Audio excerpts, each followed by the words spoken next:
All right, welcome back to another episode of the 2021 MLB Draft Show. Tonight we have got one of the more explosive players in the prep class, behind the plate no less. We've got Harry Ford. Harry, welcome to the show. Thank you. It's great to be here, man. We're stoked to have you, Harry. I'm just wanted to get you jump off a little bit and talk to me a little bit about how your 2020 went. It's kind of the question I've really asked everybody when we start this show, and I just want to jump off and just really talk to me about your summer. I know it was extremely loud, but I know it was different for everybody. So just walk me a little bit through how everything went for you.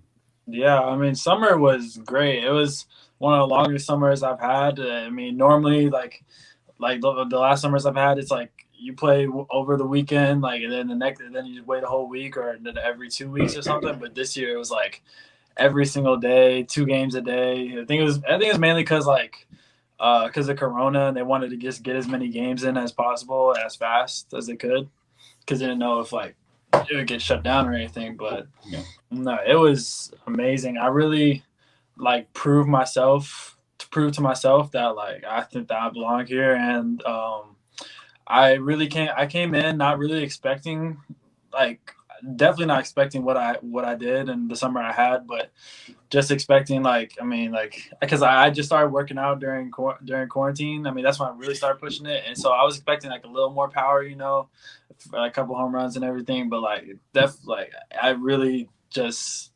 surprised myself in every way, and it just as I kept going through summers, like my confidence just kept getting higher and higher. And I realized the talent and ability I had, and I just took it with me, and I had fun. Yeah, for those who don't know, it's an unofficial count. I'll say that, but I think Harry had the most home runs of anyone on the showcase circuit, at least the main showcase. I think you had 10 or 11. I think it was 13 actually. You had 12 or 13. Okay, 12. We're all over the map. So, anyways, obviously you're one of the more feared bats around the country right now, but I kind of want to just open the floor to you. Obviously, you've got a power stroke, but why don't you just tell the viewers who you are as a player, kind of how you see yourself in the future, and then also important, what kind of a person you are off the field. Yeah, sure. I mean, when I've been playing, I try to have most fun as I can and prepare myself as much as possible. And I'm really a type of person who's gonna do everything like behind the scenes to be able to, just have fun when you play and not stress so much, and everything kind of seem more effortless, And so, yeah, I consider myself like a good teammate. I try to be the best leader on my team that I can. And it really, for me, it's just everything starts in the gym, and it translates to the field, And I really learned that this year, and I'm definitely gonna keep that going in the next few years, and hopefully into the pros, which is where I want to be, because then I really see myself in the next few years, being a top draft pick and trying to get through the minor league system as fast as possible, and being a major leaguer and being in the Hall of Fame one day. Because you gotta shoot big, because ain't no dream a little dream. And yeah, it's just something I've always wanted. It's something that I'm gonna make sure happens, and I'm gonna give it whatever I got. And so, yeah, that's it. I could dig that. Absolutely. Well, I want to talk to you a little bit about your swing. It's a little bit more unorthodox as normal swings that you'd see. I mean, normal. I mean, what's normal anymore? But you get an insane amount of bat speed, and your barrel acceleration is off the charts. I just want to know what goes into that. What's really led to that swing for you? Is that something you've always had, or you really grown into that swing over the years? No, it was like I just put my hands down there this year, like really right after like our first game. Because during high school this year, like I had my hands like on my ear, and I that's pretty much what I've always done. And then after quarantine, I like completely forgot what my swing was like, So I was like literally the first few days, it was like I never even heard of baseball before, and so I was just like, I'm gonna do what I can feel the most relaxed and most comfortable with. So I just went in at practice. I just cleared my head, just did what naturally came to me. And that's what it was. And I put my hands down there. They stayed down there the whole summer. I've started making a little bit of changes and bringing them up a little bit because I started to notice that I had like trouble hitting like higher pitches and sometimes inside. But yeah, I think for me it was just really trying to find what my swing is and what's most comfortable for me and not what works for someone else, or like not trying to copy a pro guy's swing, and just learning my body, learning how it moves, learning how it works, and what I can do to make everything work the best and the fastest. Absolutely. Well, it seems like playing every day really helped out this summer then with that. Sure. Really get your swing where you wanted it to be. Yeah, it seemed like you were finding a way to make good contact. So it doesn't seem like you pulled any innovation from Edwin Encarnacion, because that's what drew shades for me. Oh no, I mean, I always, to be honest, I've always watched Edwin, because I watched a ton of MLB baseball and everything, because I mean, that's how everyone tells you how you're gonna learn, by watching those guys. And so I always kind of liked the way he swung. It always one of the things that was back in my head.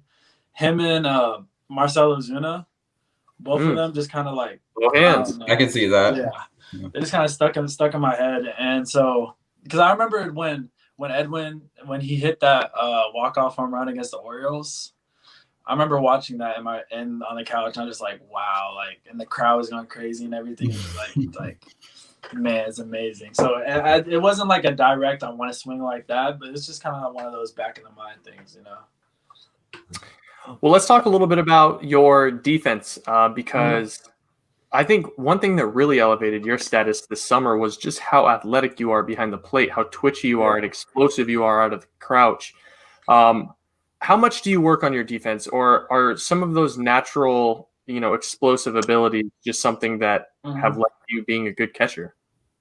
Yeah, I honestly don't work on my defense not nearly as much as offense. But of course, during the season, I'm working on it just as much. But off season, I don't know. I'm just trying to work on my hitting, because that's really, I think, the thing that's gonna matter the most, and the thing I can do have the most changes with. But I haven't had someone make changes with me since I was 12 or something. I used to do lessons, but I don't anymore. But I think what's really just helped me a lot was working out and becoming more explosive, so be able to move as fast as I can, as fast as I do.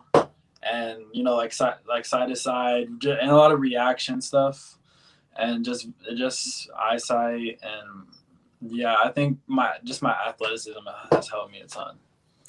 Well, your athleticism kind of stands out at your position. I mean, you really don't see catchers with your athleticism ever. I mean, there's really a short list on that front, which kind of leads me right into, at the next level, is catching something you would like to do long term, or is moving to a different position, say third base, second base, outfield, something you'd be interested in or comfortable in doing at the next level?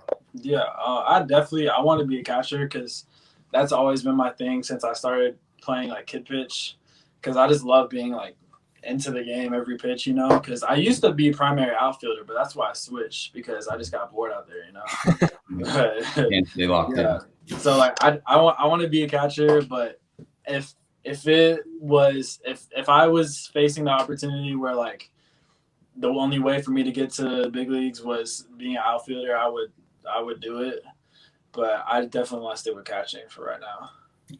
Yeah, I mean, I think it depends on the organization that you end up with. Yeah. Some organizations are going to say, if you've got a 60 athlete behind the plate, why would you take that, luxury out from behind the plate? And then, there are old school type organizations that'll say differently, that, you should utilize that elsewhere. But I want to talk a little bit about next steps, because you committed to Catcher U.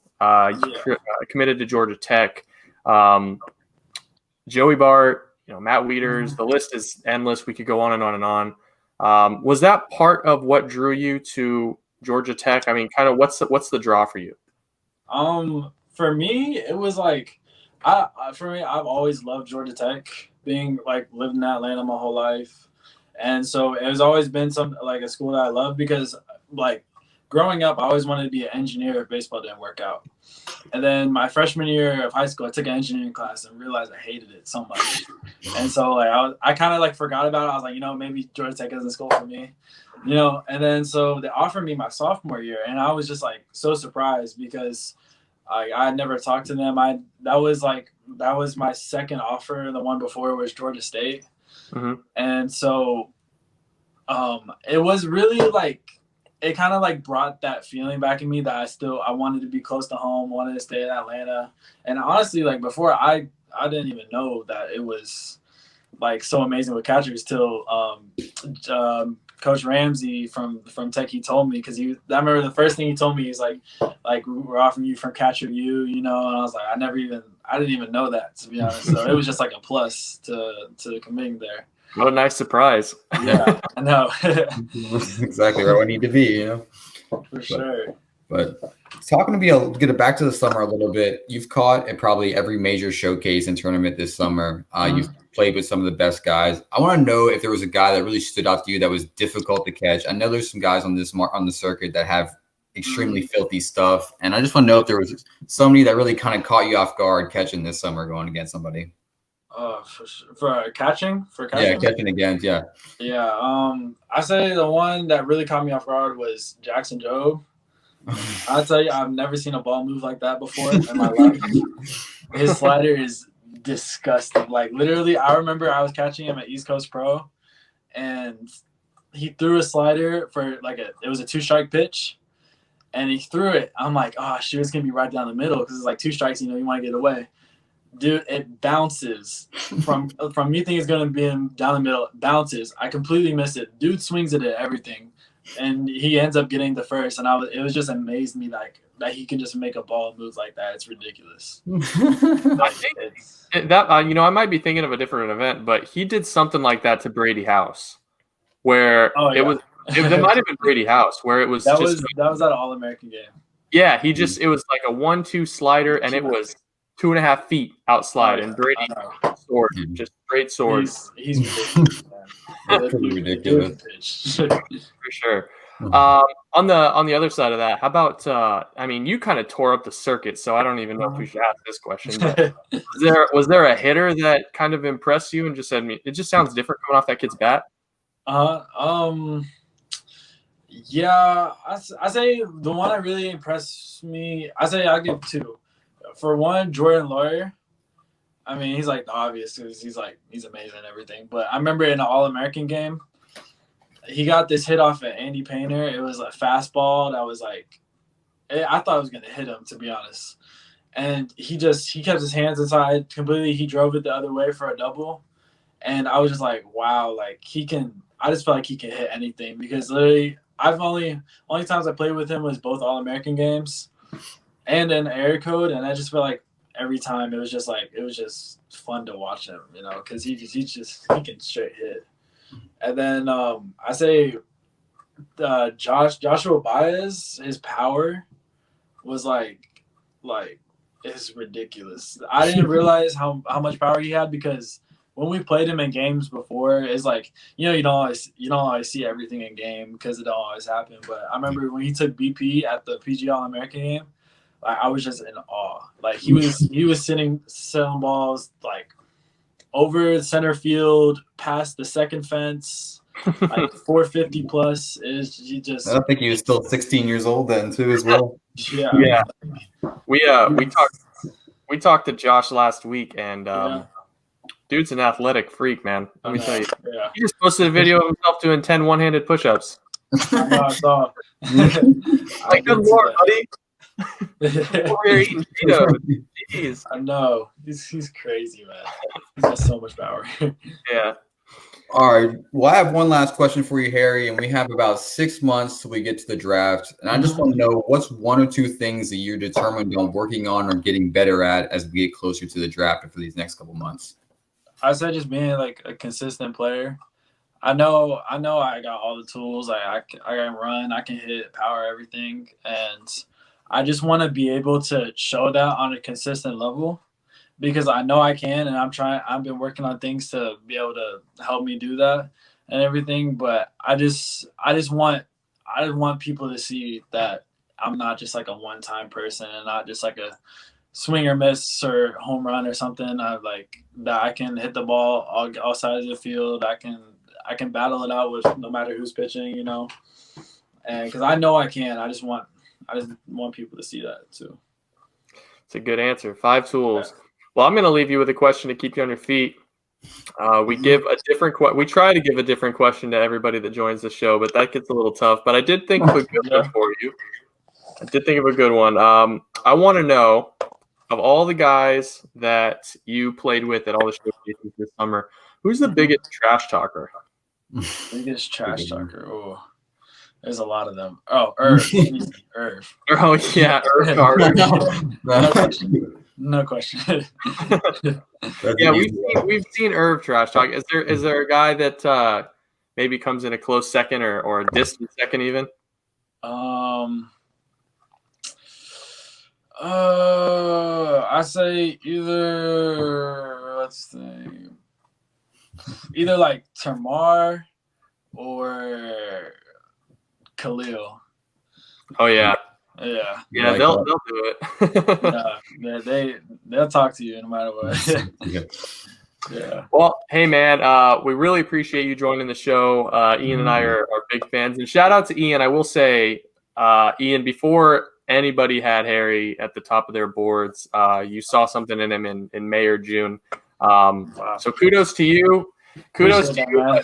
Yeah, for sure. Keep on out, man. It's just been fun to watch this summer. Ian was number 1 on the bandwagon. So, Harry, again, thank you for joining us tonight, man. We're big fans. We're looking forward to seeing what the next 7 months looks like for you. And whether it's in the draft or you end up at Georgia Tech, we anticipate big things. Thank you, for sure. Appreciate that.